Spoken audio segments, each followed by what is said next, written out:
Ugh.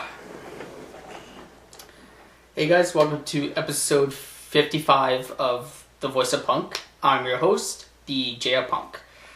Now, this is going to be my review of the new Superman movie, Man of Steel.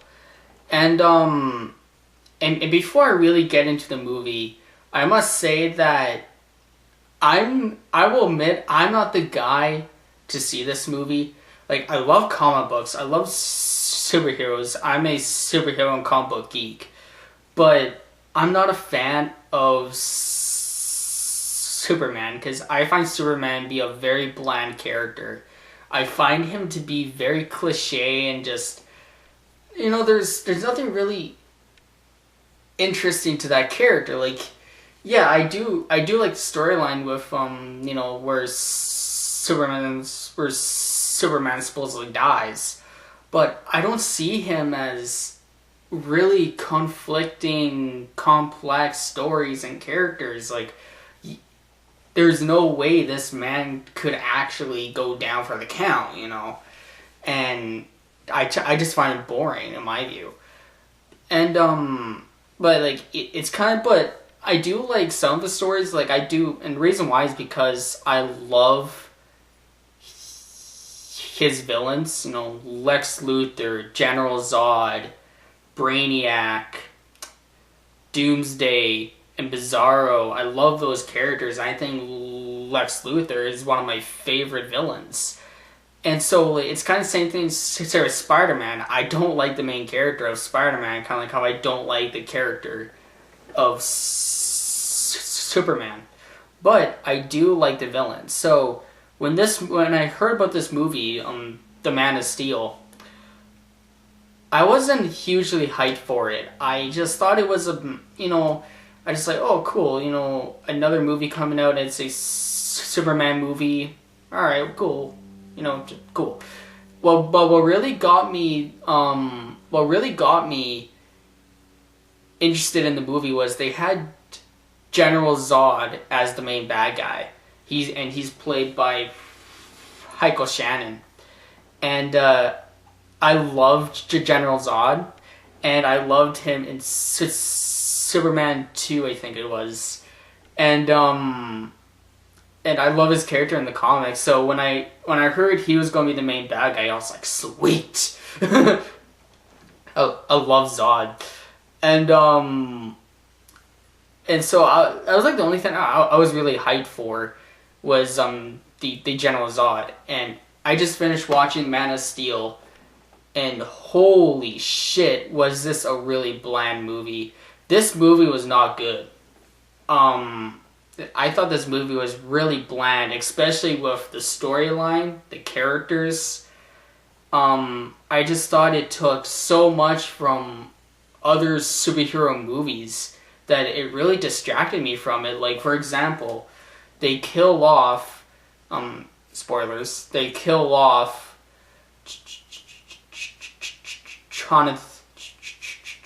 Jonathan Kent, and who's the adopted father of Clark Kent. And I just thought that was taking, like, okay, Batman, his parents die, his father dies. Spider-Man, Uncle Ben dies. Iron Man, his father dies. Now Superman, his father dies again. I just thought that was bland and cliche. I thought Superman was really bland and cliche. And I hate to say this, but General Zod, I thought was very, very bland. Like, I did like the casting. I did like Michael Shannon. But it's not because of the character. I liked Michael Shannon because I was watching Michael Shannon. Kind of the same thing with Henry Cavill. I thought Henry Cavill was fine. But you can't expect actors to do a good movie when they're handed a shit script. It doesn't matter, like, if you're Jack Nicholson or, really high class actor, if you're giving a shit script, it's going to be shit. It doesn't matter who you give it to. sure, like, actors are going to have fun with it, you know, and that's the kind of thing I love when somebody gets a shit script, yet they just have fun with it, and, you know, and they know it's horrible, but they're still having fun with it, and that's what makes a bad movie enjoyable. But here, it didn't look like anybody was enjoying themselves. It just, I even felt the actors were a little bit bored. Like, I don't know if I'm the only one who saw that, but I thought the actors looked bored, the characters were boring. Throughout the movie, I was about to fall asleep, you know, and I was really disappointed by this movie because I can't even remember much that happened in it now. Like, I just finished watching it not that long ago, and I could barely remember what happened in it. Like, sure, the only thing I remember is like how Jonathan Kent dies and how Superman, I think he snaps Zod's neck. And like, what was funny, first thought that came to my mind was, you know, he just snapped his neck. You could have, like, frickin' sent him to the Phantom Zone. You could have shot him with your laser eyes, you know. Could have froze him and broke him to 1,000 pieces. Nope, just snapped the neck. And then the second thing came to my mind is like, wait, Superman just killed somebody. I don't know. But, well, there's one thing I did find enjoyable about this movie, though, was how some of the characters just knew that Clark was Superman. I got a really good laugh out of that. He's like flying through the air, and like when the characters are pretty much like, what? How the hell is Clark flying? It's a bird, it's a plane. Hey, it's Clark. Like that. Like it's not that line. It's a bird, it's a plane. No, it's Superman. It's a bird, it's a plane. Oh my god, it's Clark. I thought that was funny. You know, I kind of laughed at that, but other than that, that was like the only thing that really got me amused in this movie was that part where pretty much every single character knew Clark was Superman. And another thing I really had a problem with too was, well, I didn't really have a problem with, but when somebody does a Superman movie, it's really hard to make it complex because, in my view, I think Superman only works and is only entertaining when there's a lot of zaniness and camp to it. Like, a lot of cheesy and camp to it. And that's why, you know, I love the Christopher Reeves Superman movies. I love Superman 2. Even though it's a really bad movie, I love Superman 4. You know, the bad guy, nuclear man with the yellow cape, he gets power from the sun. You know, he has that sweet 80s pull-it going on. You got the fingers and the yellow lightning. You hear like the electric guitar playing every time he comes on. I was like, yeah, it's a badass. And he goes like, Aah! Like that every time he gets power. I was like, yeah. And I just love the fact that in that movie where they create him, he's automatically born with that suit and that sweet 80s hairstyle, blonde, curly mullet. Love it. But and you know, Christopher Reeve, I basically see Christopher Reeve is Clark Kent, and he's great. He was great as Superman. And this movie, Man of Steel, I just found to be very boring, and it kind of left me a little depressed, really, because it's not just because Christopher Nolan was the producer, but it was because of David S. Goyer. And David S. Goyer, if you guys don't know, he's the one who wrote all the Blade movies. And you know, Blade 1 and 2 were good. Blade Trinity, a lot of people don't like. I personally, you know, I watch it. I think it's fine. Like, it's not a good movie by any means. But, you know, if I just want to have a good time and just feel stupid, yeah, I'll watch it, you know.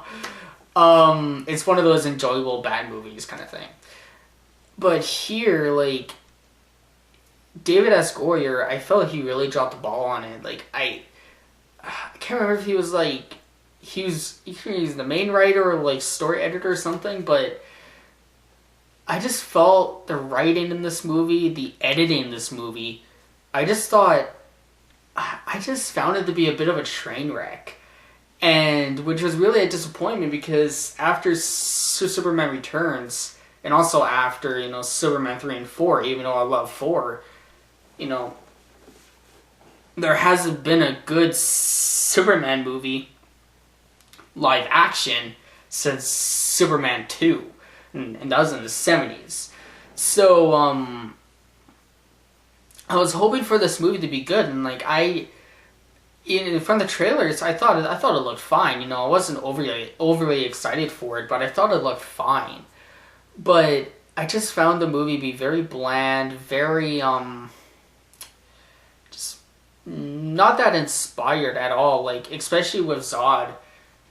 Even though I love Michael Shannon and I love the Zod character, I thought Zod was he was that character anybody could play.